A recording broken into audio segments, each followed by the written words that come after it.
Hey gang, Tony Roseland, commercial photographer. We're here again today in my studio with creative director Scott Wallace, and we're going to try to answer some of the questions you, the interwebs, have for creative teams in relation to how they work with photographers and videographers and the whole photography industry. So, welcome, Scott. Thanks, Tony. All right. First of all, why don't you just tell us a little bit about yourself, what it is you do, how you got started as a creative, in the creative industry, and maybe a little bit about your background. Sure. I'm Scott Wallace. I'm an associate creative director at Magner Sanborn. We're a smallest shop here in Spokane and offices in Seattle. I've been in the agency biz now for, about 17 years, give or take. So you're new at it, basically. Yeah. Yeah, I feel like it. Yeah. All right. Sometimes I wonder if I know what the heck I'm doing. I think that's most of us that are creatives, Essentially, my training's actually in theater. I was a lighting designer and did that for a number of years, touring, theatrical shows, you name it. And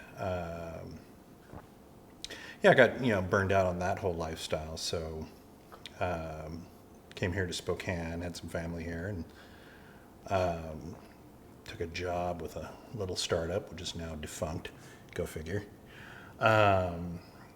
doing graphic design, essentially. And that's what kind of started this whole second career, if you will. From then it was hopping from agency to agency here in Spokane, and as a graphic designer? As a graphic designer, and then moving up the food chain, art director, creative director. I've been a few different flavors of creative director. Sure. Started off primarily in digital, doing websites way back in the day. Mm-hmm. And then got more involved with strategy and branding. And so that's pretty much what I do now, is pretty much digital branding and strategy. And I've had the good fortune over the years to work with, big, huge national brands, and some small local brands. Do you have a preference on whether you're working with the bigger brands or the smaller brands? Is one I get asked that a lot. other? I get asked it a lot. There are benefits to both. I like, working with smaller companies and brands. You have a lot of times more flexibility in what you can do and how you can help them kind of shape their identity and tell stories. The bigger brands are cool because obviously they have bigger budgets and bigger productions, and that's part of why I've been doing this job for as long as I have, is that variety, Yeah. And what are you doing at Magner? Is that mostly the bigger brands now that you're dealing with? Or are you still getting to work with some of the smaller brands there? Both, yeah. I do get to work with both. I work with some local companies here in Spokane, Seattle, and then we work with some big national brands as well. Very cool. So I thought you'd be a great person to have in to answer some of these questions. Plus you're local, so it saves me a plane ticket from having to go somewhere else. So you're a cheap date, Hey, thanks, man. Yeah, of Appreciate course. That. So I guess let's kick it off by answering one of the biggest questions that we get from. We put the questions out on Twitter and Instagram and Facebook, and people send them in by email, etc. I made a few up and threw in there myself just to throw you off. So, but one of the biggest ones is, what is the difference between a creative director, an art director, and an art buyer? Okay. Well, essentially, and I'm probably vastly oversimplifying, and in a lot of shops, especially art director, creative director, those lines get a little blurry depending on the project. Essentially, the creative director is the person with the vision, the plan, the concept.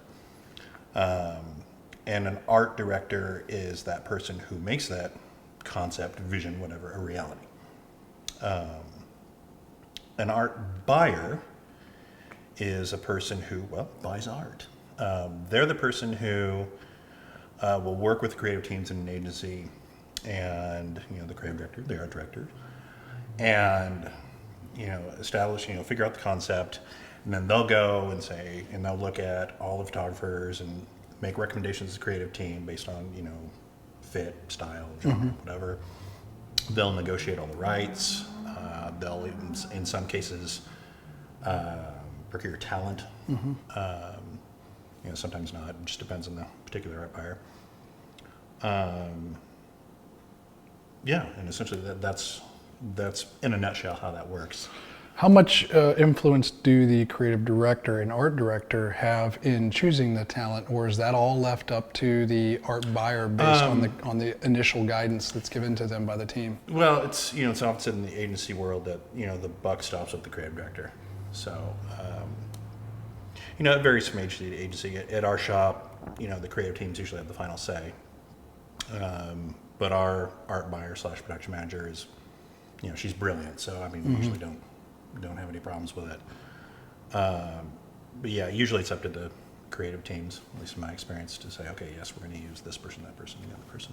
Sure. Well, so with the days of digital and that we're in now, how important is it for a photographer to have a printed book these days?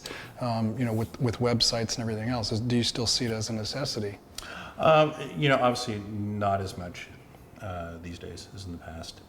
I still think, maybe I'm a bit old school, but I still think that a nicely done printed book, I think, speaks, sorry, it's going to sound punny, but it speaks volumes. Sure, yeah. Well. But no, it's just, that attention to detail, that dedication to the craft. Tactile feel of the paper and seeing it big and, Sure, that somebody impact. a well-done book shows that, at least a photographer knows what they're doing, has an eye for detail, a certain modicum of taste, I hope. Yeah. But like you were saying, these days, digitals and, online, of course, is primarily where, we tend to look for photographers and where a lot of photographers, at least in what I've seen, are presenting their work to us. Having said that, how does a photographer get their book in front of a creative team or their website for that matter? What's the avenue to get that in front of them? Do they just knock on the door? Do they mail it in to you? Do you give them the time of day if they do that? Do they ambush you at Starbucks? I've never been ambushed at Starbucks, but we've had all of the above in the agencies I've been at. We've had photographers cold call us, we've had them come by. Of course, we've got all sorts of mailings.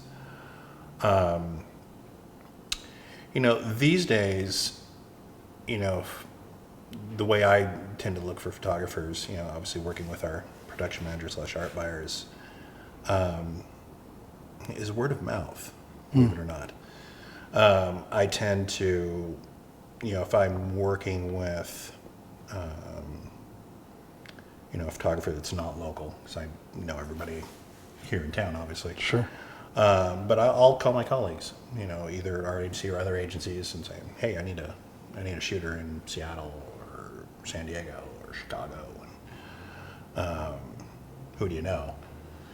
And between my colleagues and our art buyer, I'll get recommendations. So. I was thinking about this, in terms of getting noticed, excuse me, I think, first and foremost, I think these days is social media, to be honest. Really? Just my opinion. Because I tend to follow a lot of photographers on Instagram, Twitter, Facebook. Really?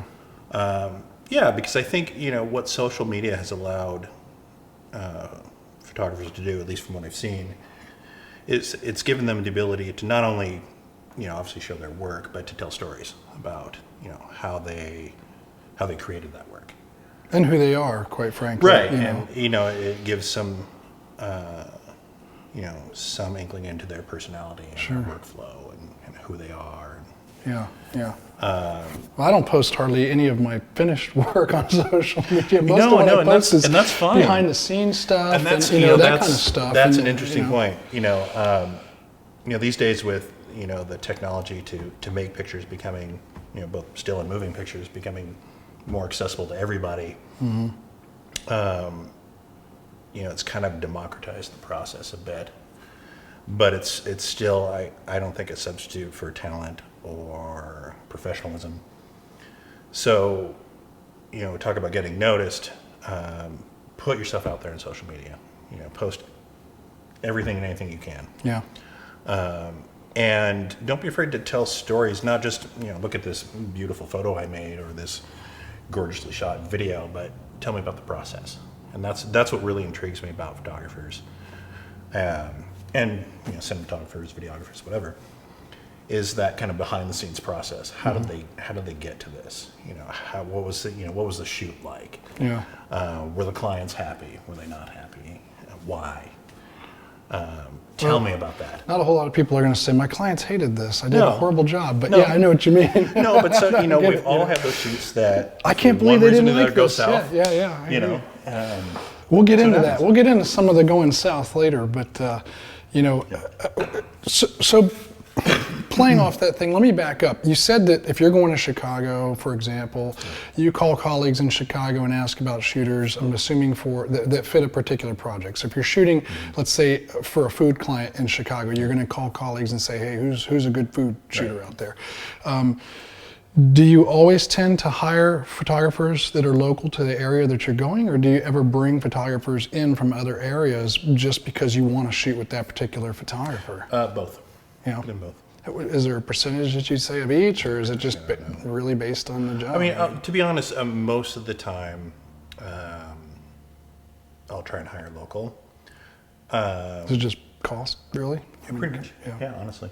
That's what it comes down to. There are times, like you and I going on that trip, that, I know this photographer, I know their process, I know their workflow, I know they're perfect for what I want to accomplish. Let's get on a plane or let's take a road trip. So, I'd like to give you a percentage. I don't know what that is. Yeah. Well, what do you look for when you're looking for photographers and talent? I mean, you mentioned the social media, and you like to know what's behind the scenes and what how they got that shot or what led up to it. But when you're looking through a book or you're looking through a photographer's website, is there something that you're looking? Is there a formula that you're looking for in regards to an amount of personal work mixed in, or do you like to see that they can shoot several different genres? Do you like to see a photographer that specializes in a genre? I mean, when I think of photography, I specialize in product, food, and architecture. And I think that it helps me when clients are looking for a product, food, or architecture photographer. Just like if you have a BMW, you'd rather take it to Hans's BMW repair than to Bob's We Fix All Models, So do you have the same mentality when you're looking for photographers or cinematographers or whatever? Yeah, mostly. Or what is it you're looking for? What is it when you look through a book or a website? What is it that you're looking for? What turns you on? It varies. It depends on the project. I know it sounds like a wishy-washy answer, but it depends on the type of story I'm trying to tell, the type of mood I'm trying to convey, a feeling that I want people to get when they see, watch, touch, whatever the end product. And so what I try and do is look for photographers who have a similar bent, a similar style, a similar way of storytelling. So to your point, if I'm going to be shooting food, I want to look for a food photographer. I want to look for somebody who's obsessive about food and taking pictures of food. As opposed to, say, if I were doing some outdoor sports thing, I'd want somebody who, does outdoor sports photography, is a avid rock climber, crazy mountain biker, whatever, that, takes great photos or video. What if they're you're doing a food shoot and they're a food, architecture, wedding, baby, maternity, portrait, car photographer? I mean, but they're good at all of it. I mean, or okay at all of it. I mean, you know what I mean? Does that, when you go to a website or a book and they have so many genres that they cover, does that kind of turn off something in your head a little? A bit, to be honest. Yeah. I mean, I'm not saying that they're, it's that whole jack of all trades, master of none kind of thing. I tend to gravitate more toward the specialists than the generalists. Good to hear. Well, it's just, it's that that dedication to that craft and shooting food, architecture, and products is different than, say, working with supermodels. Right. Yeah, which I wouldn't have the slightest thing to do other than stare at them all day long. Well, So do you? This came up the other day with a colleague of mine. I was in Santa Monica, met up with them, and shortly afterwards he posted a new bio that he'd written for his website, and it was kind of a dry history of who he is, his approach, how he got to where he is, his qualifications, etc. And he's like, "What do you think of my new bio?" And me and a few others had written back with difference of opinions. Mine was like, "That's boring. Nobody's going to read that. Make it more personable, more about yourself, less about your history and how you got to where you are, even humorous. Yeah. And evidently, his business coach had given him opposite advice and said, "Get away from that and get more towards the professional you just said side." Business coach, so there you go, right there. Well, yeah. So you as a creative director, if you even read people's bios, do you ever do that? Absolutely. What do you prefer? Do you prefer to see more of their qualifications and their approach, or do you like to see more personality about the photographer, even if it's more humorous? I gravitate more towards personality, humor. Experience is great and obviously needed, but that can be stated in a few little lines. Yeah. Like I said, I look for, when I look for a photographer, I'm essentially looking for a creative partner. I don't need somebody who may certainly know all the gear and Sure. has absolutely technically perfect and so yeah, I want somebody who's a good fit. Yeah. What you mentioned social media, but besides that, what are some of the other places or avenues besides calling colleagues that you go to look for photographers? Do you just Google search for genres in a certain area? Not necessarily. I mean, Do you go to rep sites that have multiple I do go to rep photographers? sites, like Wonderful Machine and others. I look actually a lot through the trade pubs, like PDN, whatever else. How about the books, the workbooks and the at edges and these things? Gosh. Are these antiquated now? Do you still use these You know, things? I'm sure they get delivered to the agency, but I've got a stack of workbooks and at edges, sitting gathering dust. There are certain publications I still read, like Communication Arts. I love the photography annuals that they do. Yeah. And I will look at those and make notes about, I want to work with that shooter someday or something like that. So, yeah, there are the trade pubs if you can get into them. Those are obviously hard to get into as well. Probably harder than working with an agency. I guess. Yeah. Well, the workbooks in these guys, you can obviously pay and you can they're expensive. They're not cheap. Yep. Pay to play. But the communication arts and some of these you actually have to be selected. For these things. Yeah, so they're juried. Yeah, they're a little more difficult to get into. So do those carry more weight for you than typically? I mean, honestly, what I tend to use. No, not really. What I tend to look at those for is more, what's going on out there? Who catches my eye? What sort of new, styles and methods, haven't I seen before? Hansen, he's so hot right now. Yeah, Zoolander reference. Yeah. So yeah, I mean, they're more for points of reference and looking at kind of styles and if I see something I like, I'll hand it to my art buyer saying, "Here, find out about this person, what's their day rate, and if I have a project coming up, maybe." Mm-hmm. But what about age? Does that ever play a factor? Do you weigh that as far as somebody that you want to spend the day with that maybe an old Are you dusty? thinking of a recent story? Well, no. Well, no. Does that come into play? I mean, because really, at the end of the day, you're going to spend a whole day or week or however long with this crew, and it's got to be somebody that you think you can get along with. You're not going to want to pull your hair out at the end of the project. So, an age gap sometimes can be a little rough over the course of a shoot. And it also, maybe a younger person is less experienced, or maybe they're more in touch with what's cool these days, you know, versus an older shooter that maybe has more experience but is a little more antiquated in their style, you know? Yeah, and I think you just hit it there. I don't think it necessarily has as much to do with age as relevance.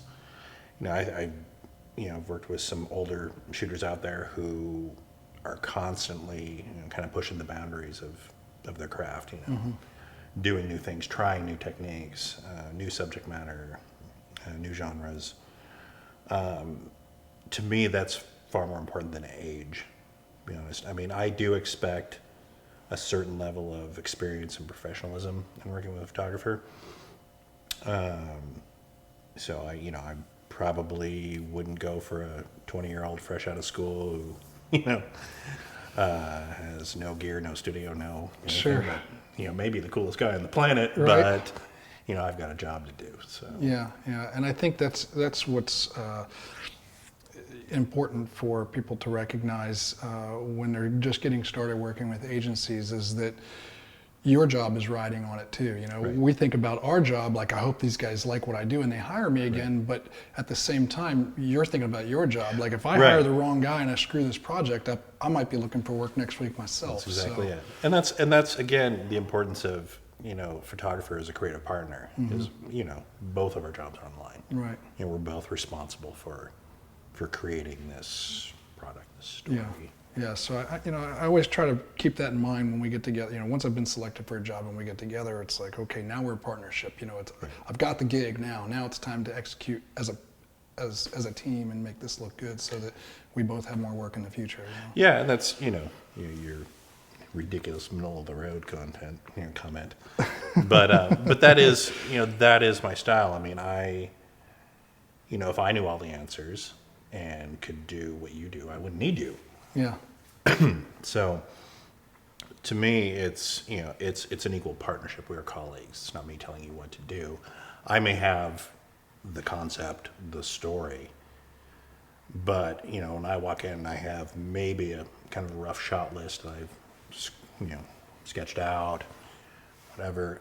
That's not set in stone. What I look for in a photographer is somebody who can look at that and say, okay, here's what we can do with this, and have you thought about this, and you know, all those what ifs. I think are really important, and sometimes it's those happy accidents that, you know, you try something new, just kind of a, you know, random idea hits you while you're in the middle of a shoot, and you go, what if we tried this? Yeah. And, you know, may completely change your concept and make it way better. Yeah. Well, there's a question that's right up that alley. Let me see if I can find it here. Personality, punctuality, creativity, control, and the ability to problem solve are all important characteristics for a photographer on set. I think we can both agree on that. Yeah. Which of these do you feel is most important in a photographer? I'll read them again. Personality, punctuality, creativity, control, and the ability to problem solve. In my mind, I would have to say creativity is obviously the most important one for me. And, you know, in order to be creative, to be able to, you know, push the boundaries of what you're working on, you have to be all of those other things. You have to be in control. You have to be professional. You have to know what you're doing in order to, you know, achieve that kind of, should we say, level of creativity. Sure. Well, it's, you know, again, but going back to some of the art directors in the past that I've worked with that micromanage, there's not much room for creativity there. You know, they kind of have what they want the shot to look like, and it's just my job to make it turn out like that. You know? Right, So, to hit the shutter. And yeah, you don't get a whole lot, you know, and they're going, no, move that light a little bit there. And you almost want to go, you want to do it? Right. You know? Here, push this button. Right, Right. yeah. So, I mean, it's nice to hear that creativity is still top of the list, you know. Well, don't get me wrong, I'm super picky. Sure, But, well, yeah. but yeah, I mean, I'm not a photographer. Right. It's, you know, Well, that's your job.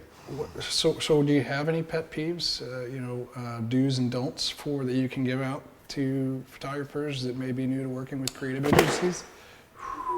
Caught it. Nice. So, I don't know about necessarily pet peeves. I mean, you mentioned them right there. It is, be professional, be punctual, know what you're doing, have control of the set. Be prepared, when I walk in the door. Because oftentimes it's not just me, it's me and my client who come in. And, we're usually under a fairly tight schedule. So that's actually another question here that we got from the interwebs is when you arrive on set or in the studio, do you expect the photographer to have everything ready to shoot? In other words, pre-lit and kind of pre-staged based on the previous discussions? Or do you prefer to be a part of that process when you walk in the door and kind of be involved in getting everything set up? I expect everything to be set up when I walk in the door. However, the way I like to work with photographers is essentially as early as possible. So I'll try and bring them in as close to the beginning of the process as I can, so that we understand, all of that kind of pre-planning, that, that creative bantering back and forth around, how do we light something? What kind of mood are we looking for? That'll already be taken care of. So when I show up on set, there you are. You guys have that shared vision before you Yeah, even get exactly. there. They've And been a that's- part of it since the beginning. Yeah. Yeah, and that's, one thing I would tell new photographers is, be prepared to, not just, your work doesn't begin day of shoot. Like I said, I like to work with photographers beforehand. I'll bring them in as early as I can. We'll sit down, we'll have meetings, we'll talk about the concept, we'll go through, we'll brainstorm some shot lists, locations, whatever, even talent in some cases. Yeah, well, I remember the one we did with you out of country last year, 2 years ago now. It was, we started talking about that months in advance, and then, took care of coordinating all that stuff, up in Canada, and location scouting and talent scouting and everything else. And of course, things change as we get closer to deadline. Budgets change, availability changes for people. Logistics, and all these, budget, all that stuff. Weather. Be flexible, kids. Yeah, be flexible. That's a good one. Let's see. How much stock photography do you guys use in relation to specifically produced photography for shoots? That's a necessary evil we don't talk about, man. Somebody's producing It those is a stock very, images, very though. necessary So evil. there are photographers out there that make a very good living on stock photography. They do indeed. For what I do, if I had to put a number to it, probably about 30-70. 30% stock and 70% either. That's pretty good. Yeah, but a lot of the brands I work for, they have their own photography that they've produced. They've hired shooters to produce, specifically for them. So we tend to use a lot of that, out of brand libraries that they have, and we'll fill in the gaps with stock. Yeah. What about we talked about photographers getting when you get to set and punctuality and professionalism and et cetera. What about those guys that just are crazy on set? They're yelling at their crew and they're just causing all kinds of havoc, and they're just almost like they're out of their minds when set's going, and then all of a sudden, as soon as the cameras stop, they're normal again. It's just kind of their personality. Is that weird? Is that awkward? Do you not like to work with these people? Do you just write it off as whatever? It's a creative freedom? Or? There's a certain level of crazy I'll put up with. Sure. But after a point, your crew especially those are the people that make it happen. Right. So no, I don't like to work with photographers who are, Tyrants, nuts and tyrants and treating everybody like crap. Yeah. It's just, it's not professional. It's just not fun to be around. Right. Kind of ruins the whole creative vibe of the day. And it's just, be nice. You got any anecdotes you want to share with us? See with that. No, I've been very fortunate. I haven't, all the photographers that I've worked with in the past so far, there's a whole wood wall behind you. Yeah, there you go. There we go. No, all the photographers I've worked with so far have been great. And I think, therein again lies the importance of, when you post your work online or wherever, put it in a book or whatever, I want to hear those stories. So what obviously you're getting somebody's into. not going to say, I was a tyrant on set, Right. and that's also the reason why I call colleagues, that may have worked with these people in the past, like, oh, you don't want to work with this person, they're an a-hole. Yeah. Don't work with them. But yeah, that's why I look for, that kind of behind the scenes kind of scene of stories, this process. Get an idea for their Get personality. at least some and that sort kind of, stuff. it may, however idealized it may be. Right. Well, that back to the bio too. You Yeah. get an idea of their personality and that yeah, stuff. exactly. They're humorous. Yeah, if I whatever, read some dry kind of, resume, I think, oh wow, okay. Yeah. Well, any other advice you have for photographers, or I had one in here about the importance of doing both stills and video these days. I guess we should probably ask that before we wrap up. But is that? Do you look for somebody that can do both? Do you tend to hire them separately? I tend to hire separately. Yeah. Granted, with again the technology, DSLRs being able to do both. Right. It's a whole different production process, different workflow. There are a lot of photographers these days that have migrated I'm not saying they and can't. do both. Yeah. Not saying it's impossible, but I still tend to look for those who are dedicated either way. There are a few around that do both. I've been resisting as long as I can, so this is about the extent of what I want to get involved in. You've been good so far. I appreciate that, and I appreciate your time, Scott. So My pleasure. thanks a lot for coming by. And any last words? Any last words for photographers out there that want to get in with creative agencies and Keep shooting and post often. keep shooting and post often? I like it. Cool. Thank you, Scott. Appreciate you coming by, man. We'll see you. Pleasure. All right, guys, that's it for today. Thanks for hanging with us. If you got more questions for myself or for Scott, you can catch me on Twitter at Tony Roseland. Scott, you want to share? Scurrybug. Scurrybug. All right, I don't want you to get bombarded with questions if you didn't. Feel free. All right, so Scott's on Twitter at Scurrybug, and feel free to hit him up with questions directly if you have them. Be nice, be professional, and we'll catch you next time. Thanks a lot.